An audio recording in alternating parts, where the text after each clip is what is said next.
the CBO owes a lot to tonight's speaker. And let me tell you about Alice Rivlin's storied career.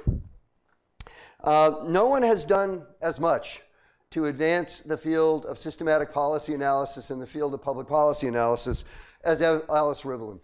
As many of you know, in the 60s there, and still today even, there are public administration schools.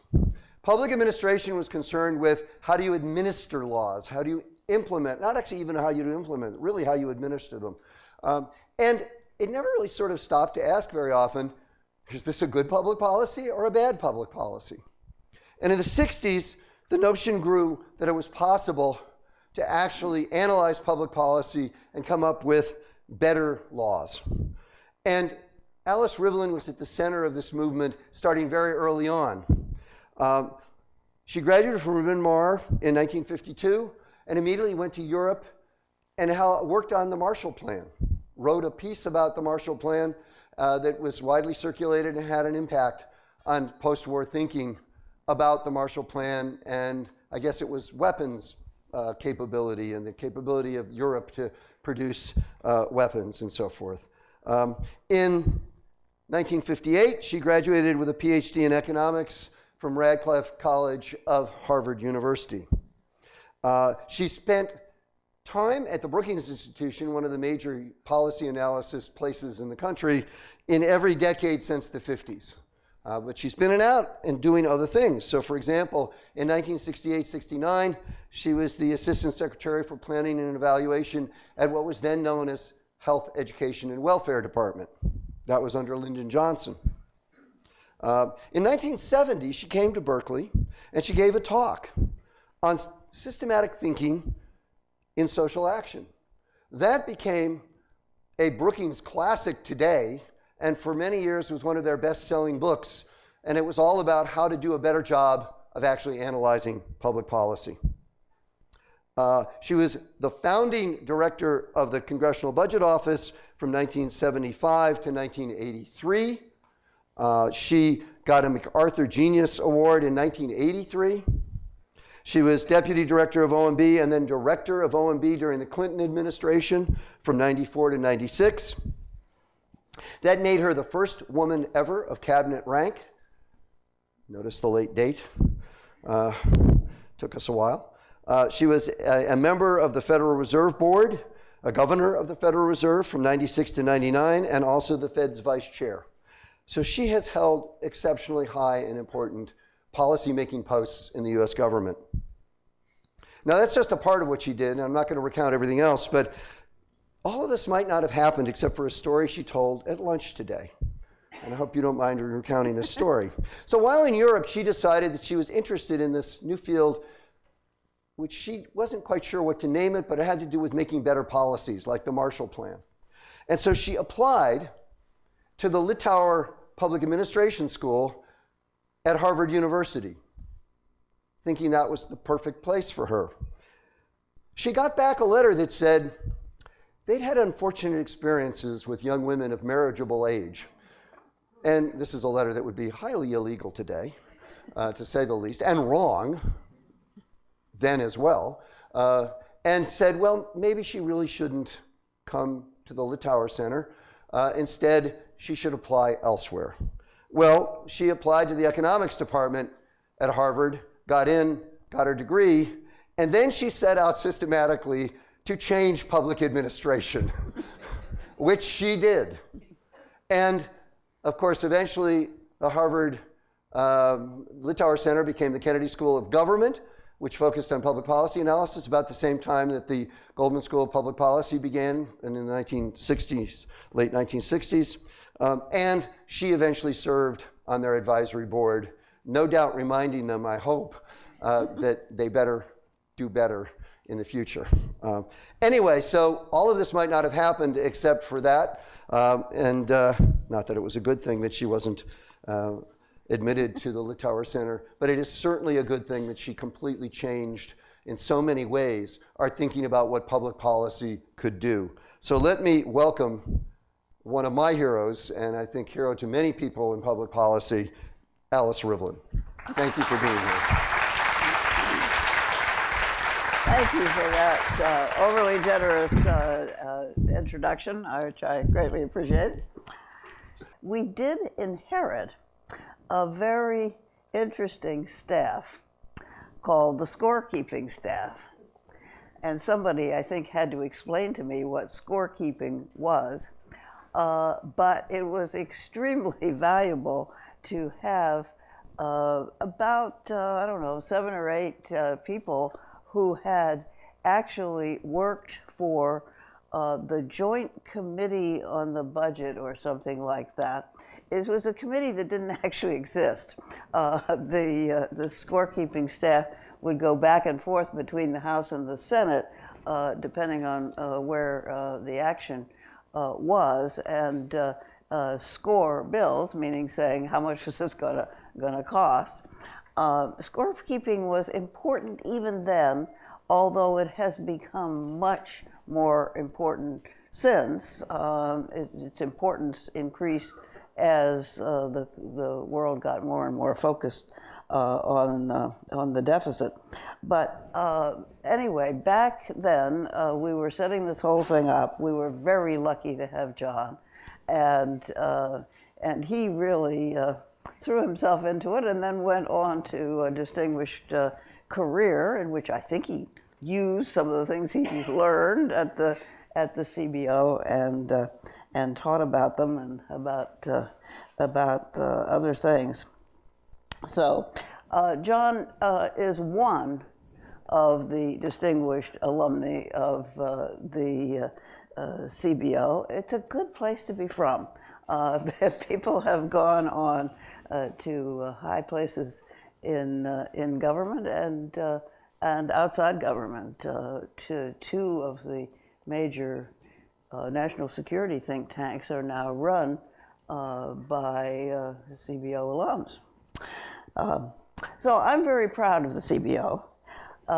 It's first that it is still there after 42 years, but that the tradition of competent, nonpartisan analysis has survived, and also the tradition of hiring very good people, a very hardworking set of staffers.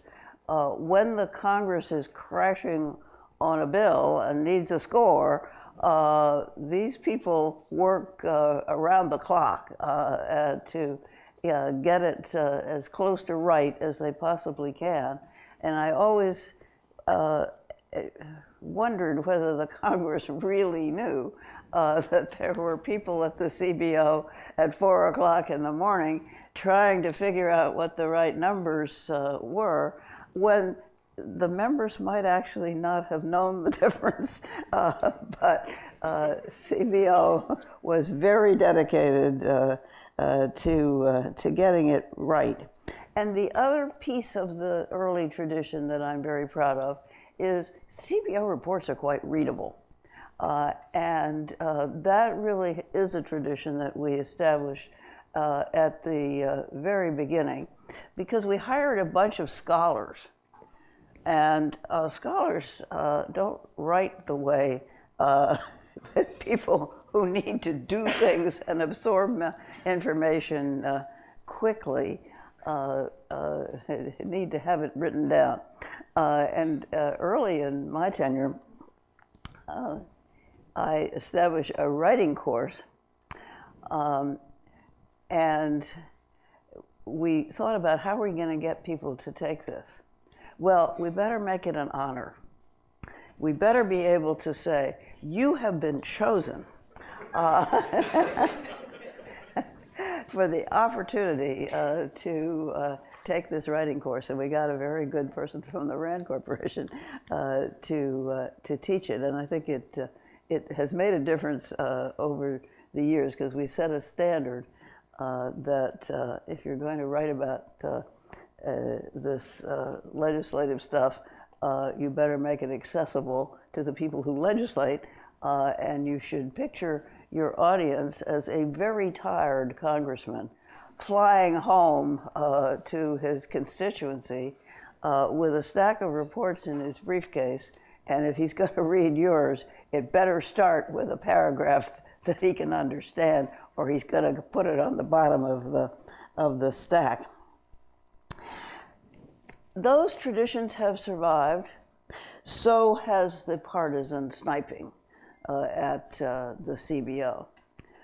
And let me reminisce just a little bit, lest you think that suddenly the CBO has come under attack.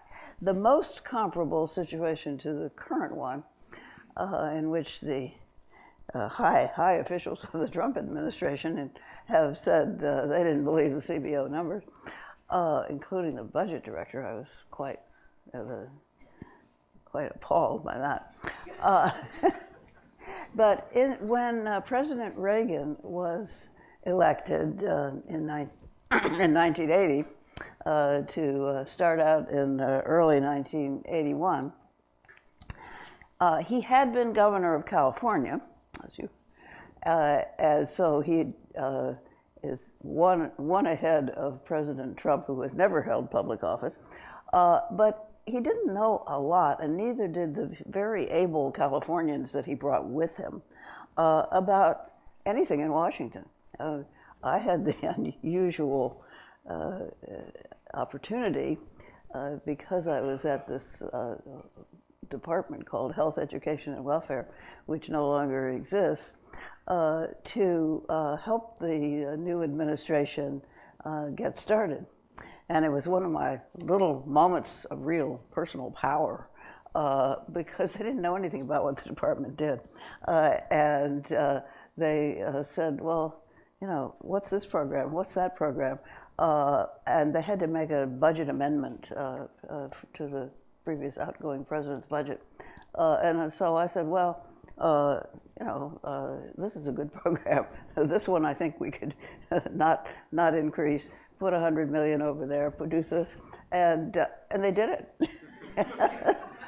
And it sailed on through the White House because there wasn't anybody there who knew better, who knew to second guess us at that time. But in any case, the Reagan administration came in with the notion that here was this appointed Democrat at the CBO, and they said, we better get rid of her. The president didn't say that, and the budget director didn't say that, but staff around the president did.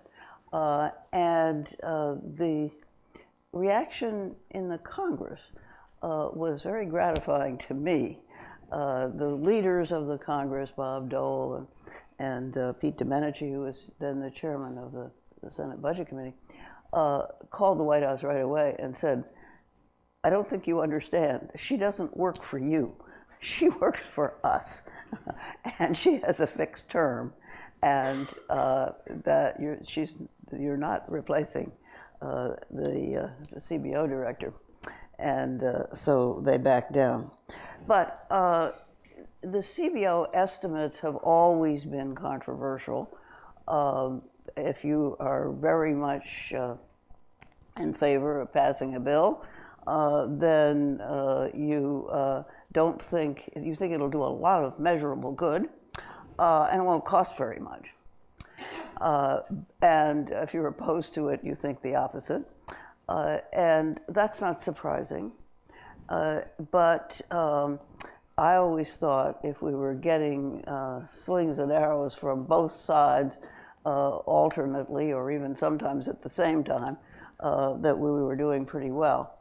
So I'm not as worried about the future of the CBO as some people seem to be. The former directors of the CBO, some Republicans, some Democrats, all know each other and and communicate with each other.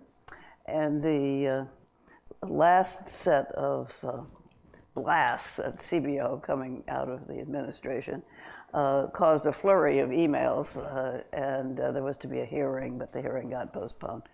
And a lot of my fellow formers were really worried. I'm less worried because I think that the last 42 years have proved that the Congress needs the CBO. And they're going to fuss, and fume about CBO estimates, but in the last analysis, they need them, and they will require them, and they will use them. And so I don't think the future of the CBO is really under question. But back in the early days,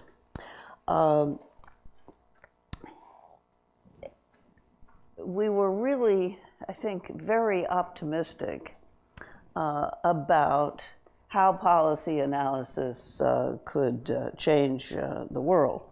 My optimism went back further than that, as the dean has mentioned, because I had written a book just before I came to CBO called Systematic Thinking for Social Action.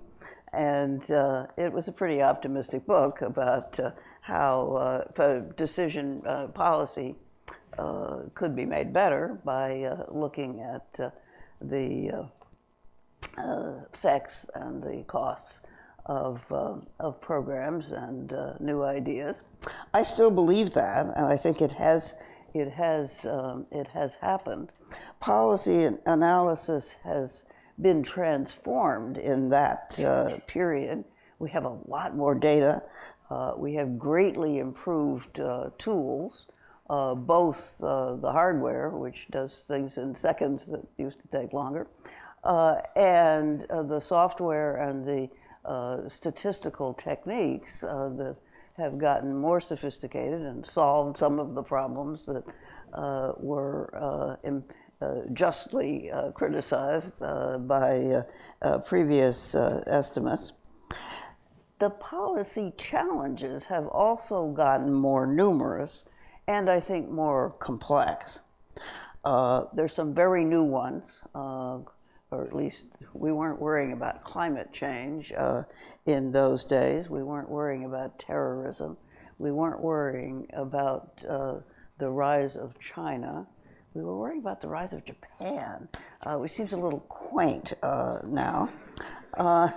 Many of the problems have not been solved. That surprises me in retrospect. At the time I wrote Systematic Thinking, I thought it was going to have a rather short shelf life, that we were going to get on top of these problems like poverty and health care and tax reform and some of the national security issues that we dealt with. Didn't happen. That book kept selling because the problems didn't get solved, and even now it's a little bit relevant. But we were optimists at the time. Now, some of us worried about how to improve the decision-making process on the Hill. John was actually one of those. How to make it more attentive to the longer run, to things that take a long time to develop and will take a long time to fix. How to make it less complex, how to make it more transparent. But we were not worried, I think, at the time about policy making totally breaking down. We weren't worried about the survival of democracy in America. That wasn't on our radar screen at all. But now it's 2017. And I, for one, and I'm not alone, am really worried about the collapse of the policy process on Capitol Hill. We have virtual gridlock on policy issues. Now, we are talking about some high-profile policies, like what to do next about financing healthcare. But you may notice we haven't done anything about it. And the other one is, of course, tax reform. That may move ahead, but I don't hold your breath. But in fact, almost no policy is being made on Capitol Hill. The process that we used to think was fairly routine of funding the government as near as possible to the beginning of the fiscal year has broken down. We can't even fund the government, the routine, regular functions of the government for more than a few weeks at a time in recent years. And we aren't taking any action on the big problems that face this country coming down the road. We have partisan warfare, which I think is the main problem facing us. How do we get less partisan warfare? But the scene is anger, it's blaming, it's undercutting, it's demonizing, and it precludes bipartisan problem solving or consensus building, which is absolutely necessary in a divided country. In fact, it's necessary almost anywhere. As anybody who has ever participated in a group decision, and that's what policy making is, knows that it has to be a negotiating process, and it works best if people listen to each other. What do you think? Why do you think that? Here's what I think. And work with each other to get the problem solved. It is especially necessary, I think now, in a divided country, and I'll come back to the divisions in a minute, but a divided country isn't going to have any policy unless the two sides work together and negotiate out some of their differences. So what we have at the moment is a spectacle of dysfunction, and that's bad for our domestic future. It's bad for our international leadership ability, and it's bad for the professional policy analysts because they do have a sense that there are all these bullets flying back and forth, and nobody really cares about the important policy issues. Now, at the moment, I think we're really lucky that our economy is doing as well as it is. President Trump really lucked out. He doesn't acknowledge that, but unlike President Obama, he walked into an economy which was doing pretty well, but can do much better. We're facing really serious challenges. Those of us who, and that I think includes everybody, Republicans and Democrats, would like to see an economy that grows somewhat faster and distributes the fruits of that growth more widely, are united on where we'd like to go. But clearly, the path to getting there is strewn with hurdles, like dealing with climate change, like dealing with growing inequality and lagging wages and productivity, like the fact that we have an aging workforce and a rising debt. Those are not problems that will get better by themselves. They are mostly problems that will get worse if we don't do something. And so the tragedy of a policy-making process which can't even fund the government for 3 months and isn't talking about any of those things at the moment is really a serious thing. And the other problem, I think, or the other characteristic that so many of these challenges have are that getting on top of them, whether you're talking about the rising debt or climate change or whatever, is going to require some long-term thinking and some sacrifice as well as gain. Sacrifice investment now for a brighter future. And that is a kind of problem that requires bipartisan consensus. Because we're acting now as though we have a government in more like a Westminster parliamentary system, where the party that has a majority can dictate the policy for as long as they can maintain a majority and don't have to call another election. Our system isn't set up that way, and it shouldn't be set up that way. Our Constitution requires, because we are a big, diverse country, requires compromise at almost every stage.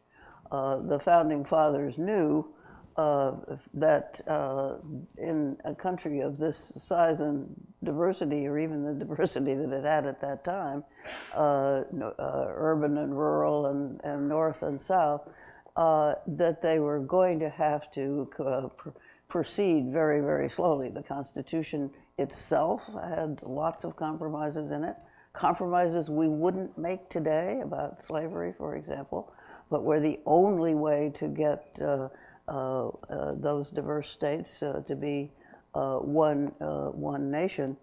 And they were afraid of both mob rule and against of a strong executive. They'd just gotten rid of a strong executive.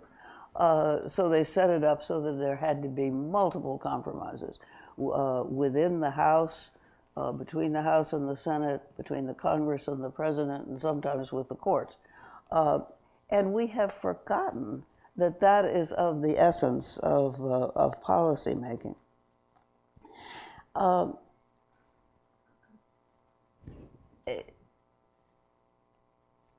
I'll come back to that. So why has this happened to us, and especially what can we do? It's very easy to blame President Trump. But President Trump is a symptom, not a cause of the current situation. He has exacerbated the divisions, but he didn't create them. He's creating a dilemma, or the situation creates a dilemma, for those who are appalled at some of the things he's doing, because if they blame Trump, then they're going to alienate a lot of people who voted for him. My colleagues, E.J. Dione, Tom Mann, and Norm Ornstein, have written a wonderful book, which I commend to all of you. It is a terrific book called One Nation After Trump. And it analyzes in quite detailed terms how we got here, and makes some good suggestions about what we ought to do to get back to more civil discourse and more productive policy making. But I think it makes a huge tactical mistake in the title, because that suggests Trump was to blame for all this. And if you read the first few chapters, you read them thinking, if I were the audience they want to convince, namely people who voted for Trump, would I read any further? And I think the answer is no. One of the big problems now is how do people who think things are wrong appeal to those who are on the other side of a presidential debate. So It's easy to blame Trump. It's also very easy to blame polarization. And polarization is very real. The parties have moved to opposite sides of the middle is falling apart in the Congress anyway, not necessarily in the country. But we've been polarized before. And really quite dramatically in the Vietnam War, at other times of our history. And our policy-making process did not fall apart in the sense that it has now. We went on funding the government, we went on passing laws, building highways, doing other things that had to be done, and argued about the particular polarizing issue. That is what is not happening right now. And we're spending a lot of time talking about how did we get so polarized. I think there is a long list of causes. It's been a long time coming, actually. But certainly one can focus on our election system, on the effect of primaries, where only the dedicated party faithful bother to vote, on gerrymandering of congressional districts, and on the fact that gerrymandering has been made easier by the fact that we sort ourselves out and live with people who look and think like us. I just read a book which I also commend to you, although I won't tell you the title. It's by David Daley about the importance of gerrymandering after the 2010 census. And I've been amused at my political sciences friends because they're lining up on one side or the other. Either you agree with Bill Bishop, who wrote a wonderful book about called The Great Sort, and about how we're sorting ourselves out, or you agree with David Daley that gerrymandering has been extremely effective, especially in the last few years, and is greatly aided by big data and the technology of processing data. What are we arguing about? Both are right and have contributed to the polarization in the Congress and in state legislatures and everywhere. You can focus on the cultural backlash to changes that have occurred extremely rapidly in all of our lifetimes. You can focus on big money. You can focus on media fragmentation, on the role of social media in legitimizing incivility, which despite all of its good things, it certainly does. You can focus, as economists like me generally do, on the economic factors, on our lagging wages, lagging productivity, on the fact that many people with less education have been left behind, and whole communities have been devastated by the movement of jobs to other countries, or by technological change, or both, and it's mostly both. And on other causes.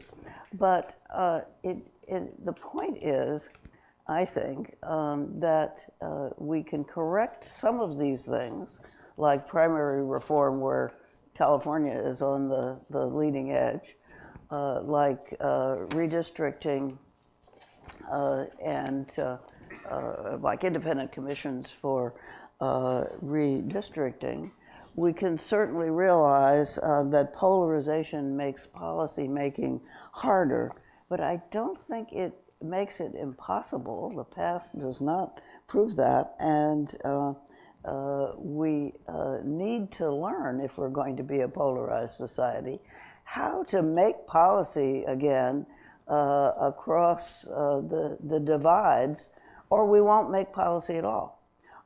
We will allow our economy to be weaker because we're not doing really obvious stuff like upgrading our infrastructure. I mean, we used to, that used to be a bipartisan consensus. And President Trump campaigned on it, but we don't have enough comity between the parties at the moment to get an infrastructure bill through the Congress. We've got to somehow get back to the realization that policymaking is essentially a negotiating and compromising process. And if we don't do that, we'll be in huge trouble.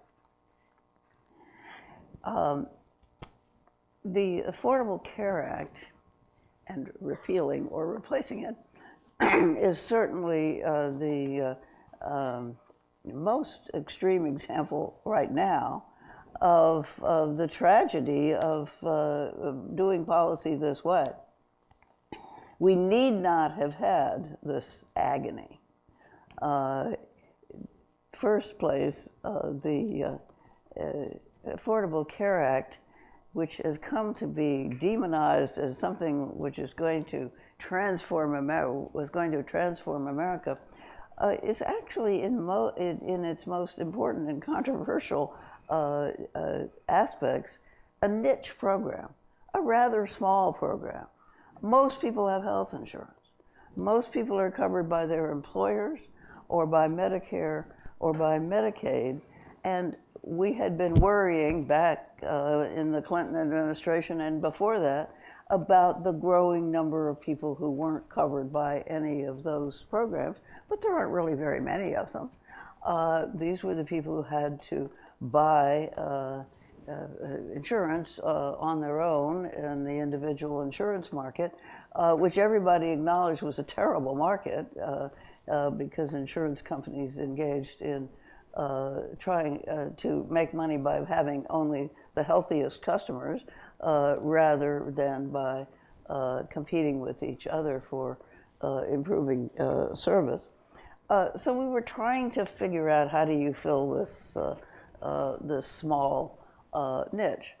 And the Democrats, I think, thinking that the only way to get it done was to pick something Republicans would like, namely a market-oriented program, picked Romney's program from Massachusetts, made some mistakes in the way they implemented it or proposed to implement it. It's very hard to make a new market work and to figure out some of the things that CBO was asked to figure out. How many people are going to buy this insurance?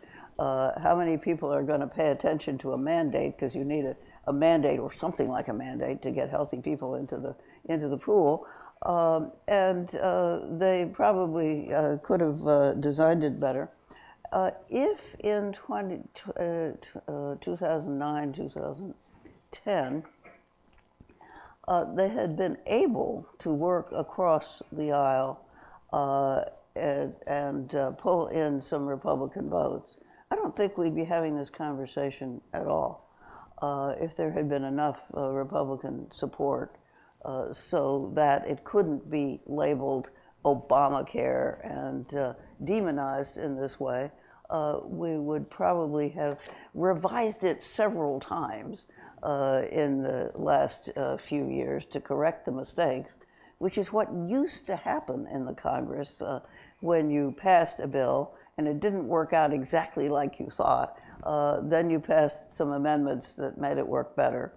And a classic example of that goes back to President Reagan on taxes. He campaigned on this big tax reform, and CBO scored it in one hectic night in 1981. And it worked out not quite as, it worked out to create more deficits than they had admitted, and it got corrected. They went back to the drawing board and passed other tax bills in the next several years that took back some of the benefits. That used to be sort of normal, but it isn't anymore. And the fact that no Republicans voted for it, it put us in this position of they're saying we're going to repeal it, or we're going to repeal and replace it because it's associated only with Democrats and we can do better. And that was very short-range thinking, I think. Again, it falls in the category of a major piece of social legislation that is going to provide benefits and also require sacrifices because you have to pay for it. And that's the kind of legislation that simply cannot be passed by one party alone, even if the Budget Act says if it meets certain characteristics, you only need 50 votes. Dumb not to want to have a lot more votes for it. So how do we get the parties working together again? I think this is the problem for public policy schools to be working on for the next several years, because if we don't solve it, we're not going to have any public policy, and policy analysis isn't going to be taken very seriously at the federal level. Now, I do think that one should remember, especially in the great country of California, that that states matter. And for those of you who are wavering with your newly minted Goldman degrees about going to Washington, you got a lot of other options. The one consequence of the gridlock already, but certainly as we move ahead, is going to be more and more of the action, for better or worse, moving to the states. That was actually one of the things that I learned in my job that we talked about at Health, Education, and Welfare way back in the 1960s, because we were sitting there in rooms on Independence Avenue working on regulations that were supposed to apply to, I think it was 35,000 school districts across the country, or however many health operations. You don't do that very well. The country's too big and too diverse. So much of the action has to be passed to the states with guidelines about what is a national requirement here. So jobs are going to be in public policy, and policy analysis are going to be more and more available at the state level. And states are pretty competent places, especially this one, but not only this one. And remember, there are an awful lot of states between here and the East Coast. Don't fly over them. Take them seriously. But I have been puzzling about how we how we get the parties together, and discovered, as some of you have, that a lot of people are trying. And there are various strategies. One is to work with the existing Congress and try to bring people together on particular issues or in general. No Labels is an interesting group which has now formed. It was first a lot of people getting together for breakfast. And now it is an actual caucus called the Problem Solvers Caucus that has around 40 members, half Republicans and half Democrats, and is working to find common ground, among other things, on how do you stabilize the health insurance markets, but they have other things on their list. A small start to 10% of the House, but they're hopeful. And I work with the Bipartisan Policy Center. There are others that the Committee for a Responsible Federal Budget and its companion organization called Fix the Debt have been working for a long time to try to bring people together on reducing the growth of debt. We came very close to winning. I was a member of the Simpson-Bowles Commission and also another commission at the Bipartisan Policy Center that back in 2010-11 worked on the problem of how do you take serious action to keep the debt from rising as a percent of GDP. It's not a very difficult problem. You only have two options. You can rein in, reduce the growth of spending on the entitlement programs, especially the health entitlement programs, or you can fix the tax system so that it raises more revenue more efficiently. Much of the rest of the budget has already been cut, and it's been cut more since then, and doesn't offer much opportunity for fixing the growth of future debt.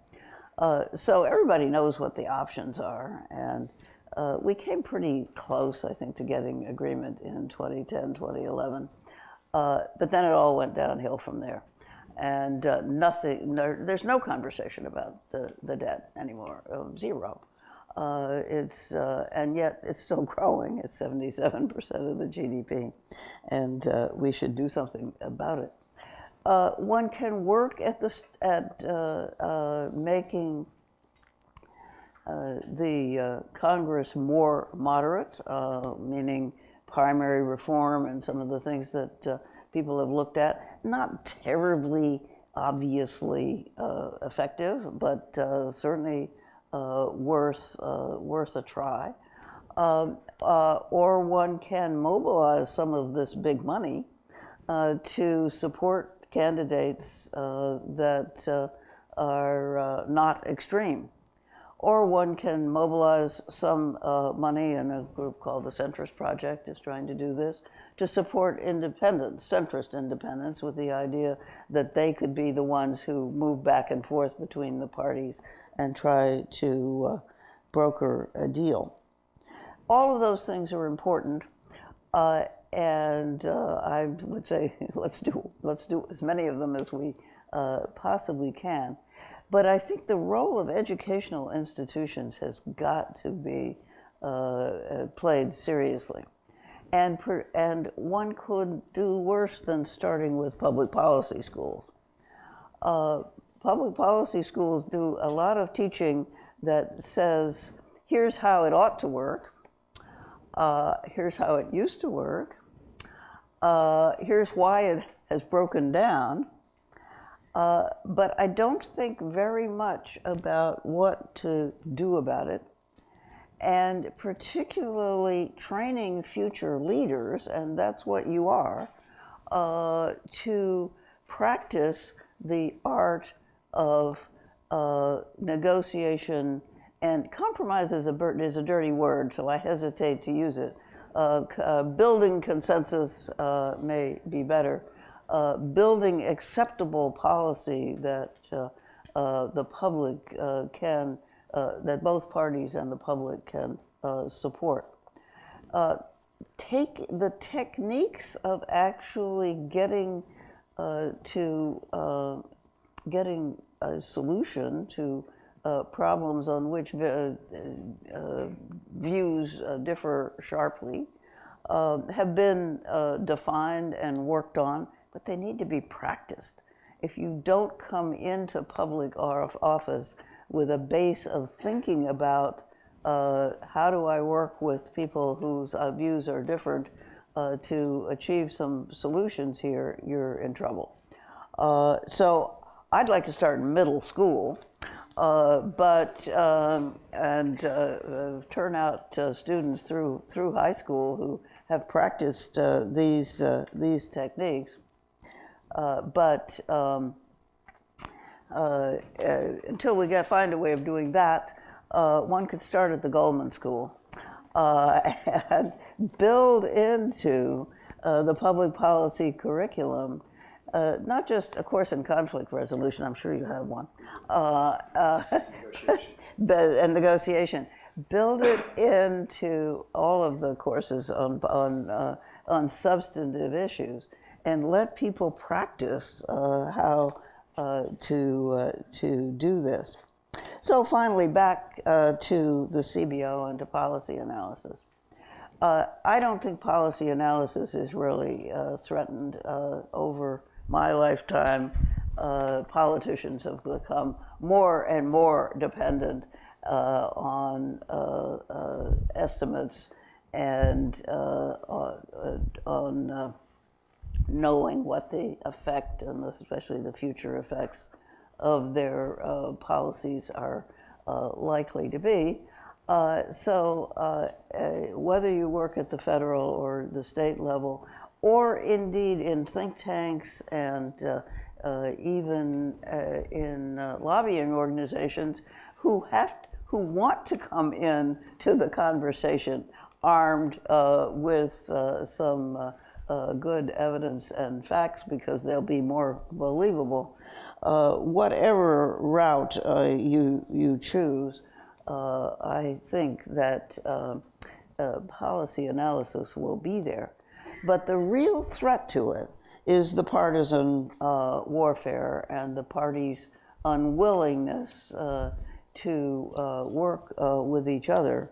And until we solve that, we're not going to have good policy.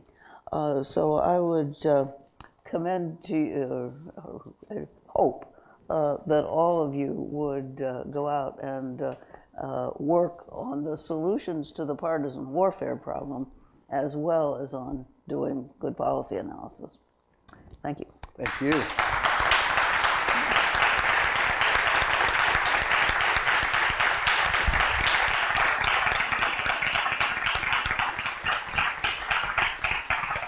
So we have some people with microphones, I think, who can run around. But I'm going to start by asking the first question while folks formulate your questions. There's been lots of great subject matter here, I think, to ask questions about. So I'm hoping you're going to have some great questions.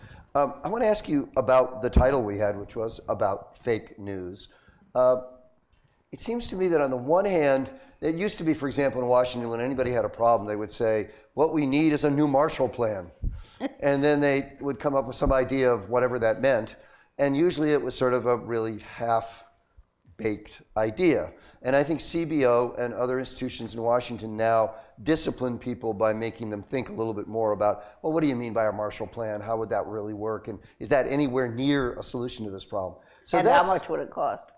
Yeah, partly because they say, well, what are the costs and benefits? And the Marshall Plan it's a complicated plan to begin with, but we just at least don't have that simplicity that we used to have. So that's good news. So that suggests that in fact the old form of what might be called fake news, which was the notion that a Marshall Plan would solve any problem, or a moonshot, or a new agricultural extension service, all of these were sort of favorite nostrums of members of Congress. So that maybe has gone a bit by the wayside. But now we're faced with this notion that people really just question fundamental facts. And I do worry that the CBO at some point is going to really be frontally attacked by people who say that's just truly fake news and that will undermine the efficacy of CBO. That's already happened. Sitting members of Congress. Right. Well, and I know it's in process and happening, but I guess I'm I'm worried that it'll be successful. People will start to believe it. Yeah. Yeah. And so, Well, do you think this is a different time and that we really have sort of a new attack on basic rationality? I don't think so.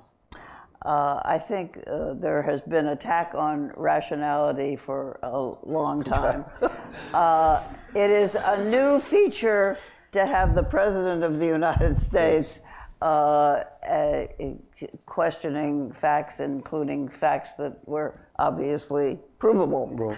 That is a new and I think dangerous feature. And social media, which I mean, it doesn't matter whether you like it or not. It's here to stay. I think it's had enormous benefits, and it has in many ways tied people together around interests and family and other things that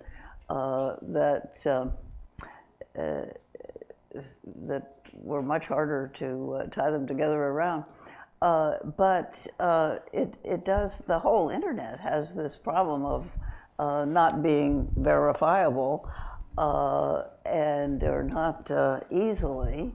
And I do remember the student some years ago who, when I questioned a fact in his paper, said, I asked him for a source, he said, "Oh, I got it off the internet." Well, yes, but I do think that most people still can distinguish fake news or have a sense that there is a difference between fake news and things that are based on some evidence and experience. And we're so conflicted about this or so inconsistent about it, especially the belief in science. Now, people are denying the science of climate change, I think, for only political reasons, but they believe in science for almost everything else. Right. They go to their doctor. And they go to their doctor. They support more research on diseases. They believe that cures will be found. They fly in airplanes. Yes, they fly in airplanes. They use their smartphones. I think the fake news thing is largely attributable to the partisan warfare, and if we could solve that it would not be easy, because it's never easy to verify things, but it wouldn't be such a problem. So let's get a question from the audience, or a bunch. I see one over there. Please use the microphone. Yeah, thank you. Thank you so much for being here. I have a quick question about different economic theories, and so different ways of thinking about facts. So instead of just necessarily rejecting a fact as an alternative fact or not true or fake news, how do you and how does CBO wrestle with just different economic theories or different ways of analyzing the fact? And so I can think about, for example, think tanks that might come up with radically different estimates or different assumptions about policies based on ideology and based on their economic beliefs or the way that they think the world works. But how does the CBO wrestle with that? And how do we get around to,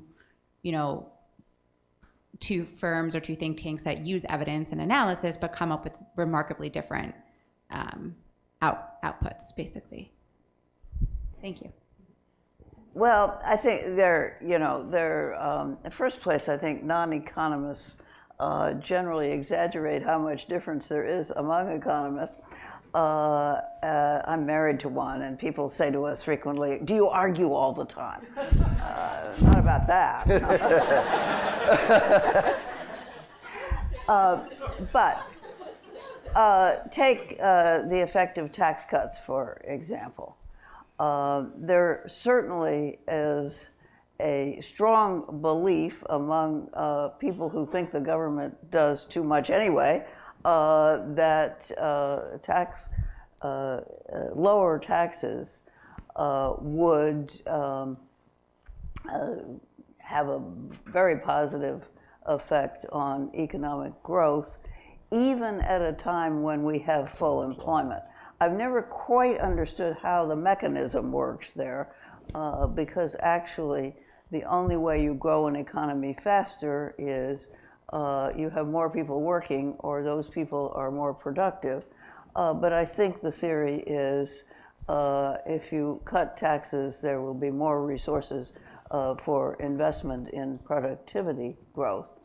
And Democrats who think the government should be doing more for people tend to poo-poo that. We have quite a lot of evidence on this accumulated over the years, and I think the summary would be, yes, you get some positive effects out of lowering taxes, especially marginal tax rates, but not very big effects. And you do have the problem of an increasing debt, which likely has negative effects.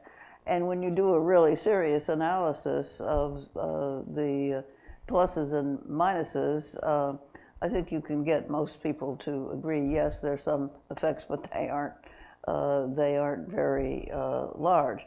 Now, that's doing serious analysis.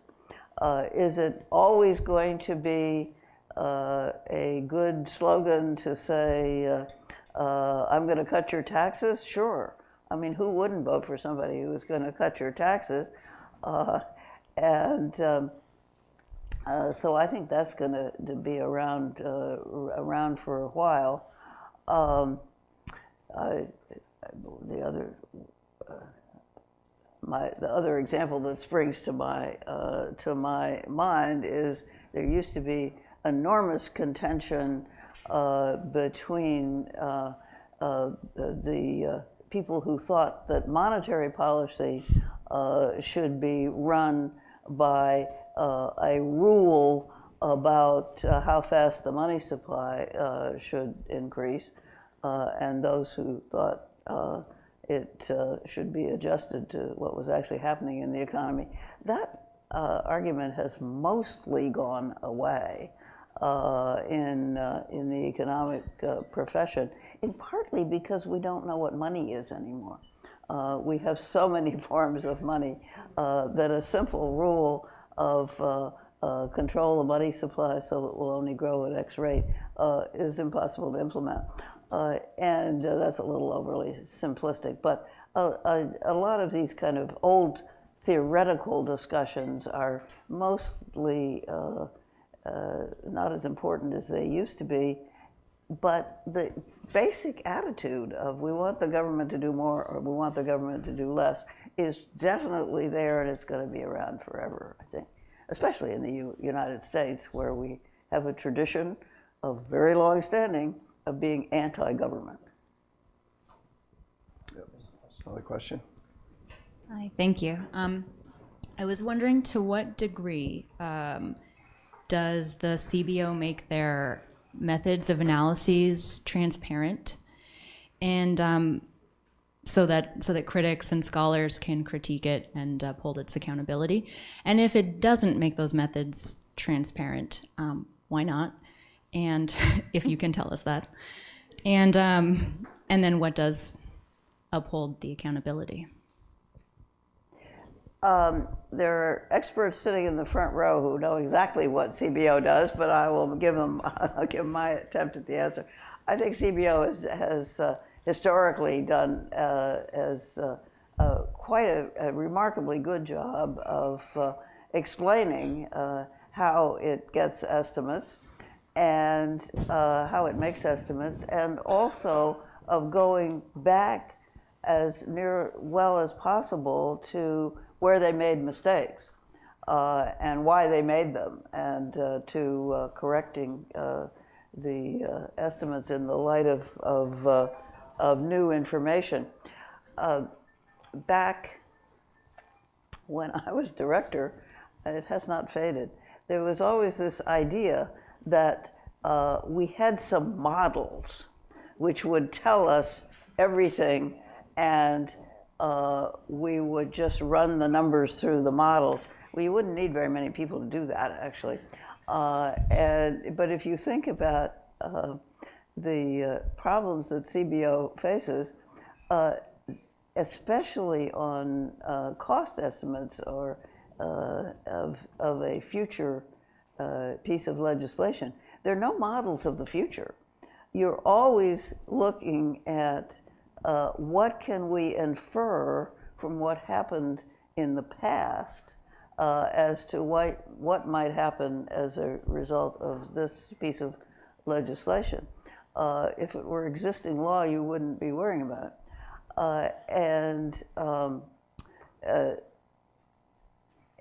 Most of those things can't be modeled. They can be, you pull information from as many places as you can find it, and you can tell people what kind of information you use to do this, and CBO generally does, but it isn't as a situation in which you can just say, here's the model, set of equations, assumptions that we fed in, the results came out the other end. So very, very hard to get people to understand that there isn't some cut and dried way to do it. They aren't withholding anything, they just did something that was uncertain. Another question? Over here.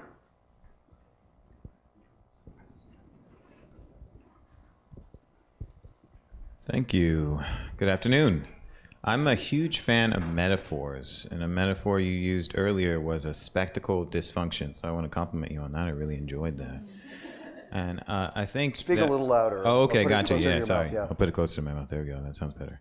All right. So earlier, one of the first metaphors you used was a spectacle of dysfunction to refer to the partisan warfare that's happening in the country, in particular in government.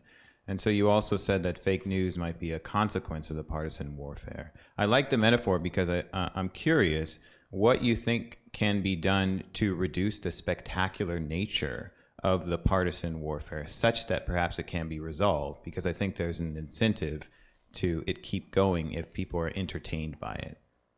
Yes, I agree that this, and I'm not sure what the answer is, but certainly the question is right. And it's not just the Congress. If you watch, I watched CNN last night, and they try very hard, whatever the issue is, to get two people with polar views and get them yelling at each other. And then my aging ears can't even pick up what they're talking about. But it's thought to be entertaining. That's a problem. And the same is true of political life. If you yell extreme things, and we had such a spectacle of it in the last campaign, then you know, you have a spectacle, but you don't have serious discussion of the issues, and it's always been hard to have that in campaigns. And I don't know how we get rid of that, except the public is very turned off by the fact that the Congress is so dysfunctional, isn't getting anything done, and the main beef that his fellow Republicans have with the president is you haven't gotten anything done. I think, but who knows, that President Trump actually had an enormous opportunity because he wasn't beholden to a Republican Party. He'd come parachuting in from the outside. If he'd had enough knowledge of policy itself, he had this huge opportunity to reach across the aisle and say, look what I did. I got the Congress functioning again. Together we did these great things. We reformed the tax code. We replaced the Affordable Care Act. He would have said Obamacare. in a way that is more workable. I think you get a bit of a hero by today to much of the public, and he didn't take that chance. I think we've got to find some leaders that will and do some of the things that I talked about that will increase the chances of getting those kinds of people in policy making in elected office, and work as hard of it as we possibly can. But the spectacle problem is a spectacle. It's a real problem. Yeah, I guess I'm also hoping that perhaps the American public will get tired of the spectacle. It is, at least I'm exhausted by it, I must say, and I imagine many of us are now. Maybe the rest of the country isn't as attentive as the rest of us, and so since we're so attentive, you get really, really tired about it. But maybe eventually they will, and they'll look for the old people like Bob Dole and Pete Domenici, really dull people who I'd really love to have around these days. Yeah.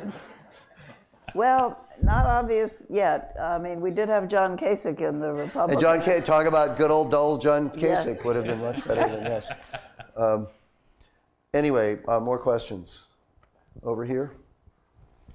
So I have a question, which is, I wonder, over here, what you think about the argument that you could make on two of the issues we talked about, Obamacare when it initially passed, and the Democrats waited a long time in that gang of whatever it was, trying to get some Republicans on board, and then weren't able to do that, and then passed it in and you could argue that's the reason they adopted the Republican policy. They were trying to do exactly what you suggested, which was reach some compromise with the other side. It was a strategy to do that, and then the budget deal, which I think was something that Obama really went out on a limb on in 2011 to try to accomplish in the exact same way of trying to reach across the aisle and do it, and failed. And so there are certainly people who make the argument that this is a problem that is one of the Republicans not being willing to compromise and come across the aisle. And I'm wondering what you think about that argument. Obviously, it's one that sells here at Berkeley, but what you think about it. I think the Republicans have been more at fault than the Democrats, but I'm a Democrat. And I don't think the Democrats are blameless. When they took over in whatever year it was toward the end of the Bush administration, they were not very cooperative with the Republicans in a lot of small things that cause rancor, and keeping them out of meetings and not disclosing what they were doing, and I don't know what all. But the Democrats have not been blameless. It's been a tit for tat thing. And the demonizing has not all been on one side either. I worked with Paul Ryan on a Medicare reform called premium support, which I think is a plausible way to reform Medicare in the long run.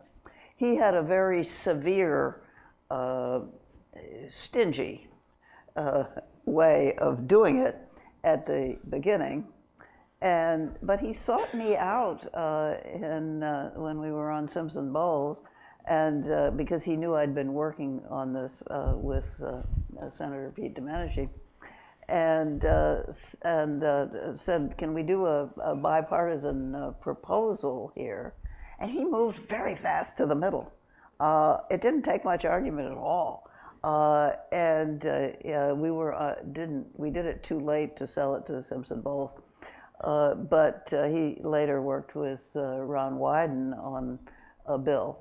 But the Democrats were intent on demonizing premium support and saying it would end Medicare as we know it. Well, look, folks, Medicare as we know it isn't sustainable financially, so we've got to reform it in some ways. And that was one way. It wasn't necessarily the best way, but it was worth talking about. The Democrats produced a wonderful political ad, the best one I have ever seen in my life, in which they showed this tall, lanky figure from the back who looked very much like Paul Ryan, pushing a sweet little old lady in a wheelchair, and she's looking up at him, and they're moving along, and then suddenly they come to a cliff, and he pushes her over. And then the tagline was something about that's what the Republicans want to do to Medicare. They want to throw Granny off the cliff. Well, as I said, the demonizing is not all on one side. Let's get Brad in here. DeLon. Colleague Henry Aaron, Ryan's premium support was remarkably low, was more strident than I would have expected Henry Aaron to object to a Republican proposal. But back up, you Democrats. Barack Obama came into office with a very strong belief that there were no red states and no only purple states. And that was his huge applause line in the 2004 presidential nomination convention speech. He came into office trying to follow Mitt Romney's health care policy, John McCain's climate policy, Bill Clinton's tax policy, including the extra mile trying to find space for entitlement cuts via sponsoring Simpson Bowls, George H.W. Bush's foreign policy, Gerald Ford's worry about overpressuring the Fed and about how it was necessary to avoid too high pressure an economy for fear of reigniting inflation, and Ronald Reagan's optimism. And that sounds very much like the president you are asking for. What should Obama have done differently other than not be black? In first place, I agree with your analysis. It was, I think he genuinely wanted to lead a bipartisan coalition, and part of the reason that he never was successful was he inherited the worst economy in our lifetimes. And got blamed for the crash, the bailout, which was not done on his watch, and so forth, and had the misfortune of having a Republican leadership that at that moment saw the opportunity to obstruct rather than to cooperate. I think there are a few things he could have done better, but they probably wouldn't have saved this situation. First, I think he could have endorsed the Simpson Bowles proposal, or at least, and this we're talking State of the Union in 2011, he had endorsed the commission, and he'd met with us, and he'd been terrific in the meeting. And one of the Republicans that I walked out with said, "He really cares about this stuff, doesn't he?" And I said, "Yes, didn't you think he did?" And he said, "No." It wasn't Ryan; it was a senator. But when it came to his opportunity to take the report and say, "I appointed this commission, they've done a good job, I don't agree with all of it, but I'm going to work with the Congress to get it done," he didn't do it. And he told us that, or he told Bowles that the reason he didn't was that the situation had gotten so bitter that if he endorsed it, the Republicans would trash it. That may have been true, but I think he probably should have done it anyway. He was not good. I think he believed in reaching across the aisle. He was not good at doing it. Ryan told me probably in 2010 that he'd never had a conversation with the president. Now, Ryan wasn't speaker then. He was chairman of the budget committee. But that's ridiculous. Bill Clinton would have been schmoozing the budget committee chairman to a fairly well. Barack Obama wasn't very good at that. And neither were some of the people around him, though some of them tried. Another evening on the Hill, I was at a bipartisan dinner that the Committee for the Responsible Federal Budget or somebody had put together. It was the day after the first time he'd invited a group of Republicans to the White House. They were like kids. They said, "Oh, he's so interesting. We had dinner with the president." And I was hopeful after that he might do it again, but he didn't. There was not he wasn't easy in the way that Clinton was in the give and take and the and how much of it was I think it was just his own professorial personality, actually. Well, we've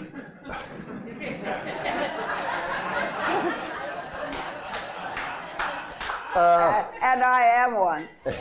But let me say one more thing. The blame game is just fine, and everybody engages in it. It's totally irrelevant. Where do we go from here? How do we fix this thing?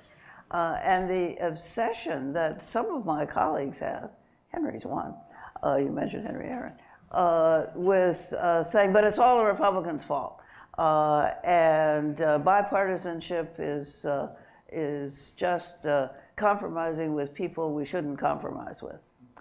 And I think there are some things that shouldn't be compromised. But I don't think there are very many of them in economic policy. Economic policy mostly doesn't have principles that have to be guarded. There's a lot of that in human rights and so forth. But an economic policy is usually a continuum. It's where you're positioned along a continuum on the dimensions of large or small government, or the dimensions of more or less regulation, or the dimensions of personal responsibility versus community responsibility. There's a spectrum on all of those things, and there are trade-offs and negotiating room, and nobody is for no government, maybe some anarchists in California, but and nobody's for the government taking over everything. The spectrum on economic policy in this country is actually fairly narrow. It's getting wider, but it's fairly narrow compared to a lot of other countries. So I think blaming the other side is fun, but not very constructive. And the idea that you can't talk to people about whether to fix the roads, come on. That is something we've just got to get over. Alice Rivlin, thank you so very, very much.